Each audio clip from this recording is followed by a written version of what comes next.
પાંડેસરાના Maruti industrial એરિયામાં જ્યાં કચરો ઠાલવવામાં આવે છે ત્યાં સ્થાનિકોએ 500 રૂપિયાની અનેક નોટો સળગેલી હાલતમાં જોઈ હતી.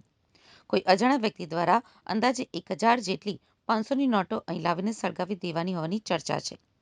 રસ્તા ઉપર અર્ધ બળેલી નોટો વિખેર પડેલી જોઈને લોકોમાં પણ ભારે આશ્ચર્ય ફેલાયું હતું અને આ જોતજોતામાં આ વાત વાયુવેગે ફેલાઈ ગઈ હતી.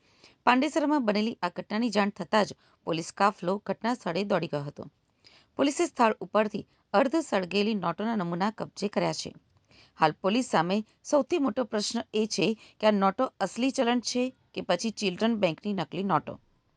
જો નોટો અસલી હોય તો કોઈ વ્યક્તિએ આટલી મોટી રકમ સળગાવવાની નોબત કેમ આવી તે અંગે અનેક તર્ક વિતર્ક થઈ રહ્યા છે. પોલીસ આ નોટોને FSL તપાસ માટે મોકલવાની તજવીજ હાથ ધરી રહી છે. આ સમગ્ર મામલે પોલીસે તપાસ હાથ ધરી છે. ये नागसिम नगर पांडेसरा। क्या देखा है आपने?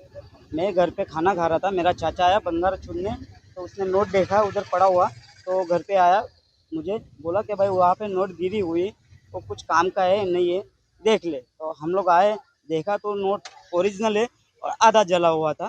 तो मैं बोला ये कुछ काम का नहीं। एक जन से सलाह लिया तो उसने बोला भाई ये किसी का कुछ मर्डर फाडर कुछ हुआ होगा, ये चोरी चपाटी, तो तेरा नाम आएगा, एक तो पांडेसरा में जाके जमा कर दे और पूछ ले क्या हुआ है, बस इतना।